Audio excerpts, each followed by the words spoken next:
Hi guys! Kwentuhan tayo. Kakauwi ko lang from church and sobrang saya.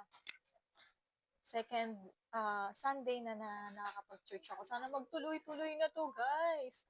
So yun, ang saya. May naririnig pa kayong background. Naglalaro kasi mga pamangkin ko. Nagkita kami sa church.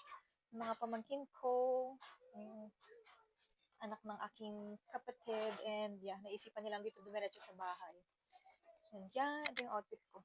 Dress to guys, natumad ako tumayo. And nag-shoes ako. Nag-shoes ako. Sabi ko mag-heels ako. Kasi mabubulok na yung shoes ko. Baka masira. Sayang. Ganun ba yun? And yun, wala lang. Gusto ko lang makipagkwentuhan. Ang sarap lang sa feeling. And sobrang busog ko. Kumain kami sa John's Lechon. Doon yun sa Imus. Ang sarap. Sulit. Pancit lechon. Tsaka bulalo yung kinain namin. Nag-take out na kami ng pancit tsaka bulalo. Yung bulalo nila super the best. Yung lechon, medyo makunat yung balat. Kasi nga, gabi na kami. Pero, okay lang, masarap. Super enjoy. Napasaya ko naman yung pamangkin ko, mga pamangkin ko, and yung family ko. And yun na yung pinaka-best feeling sa lahat. After church, kakain kayo na magkakasama at masaya. Yun lang.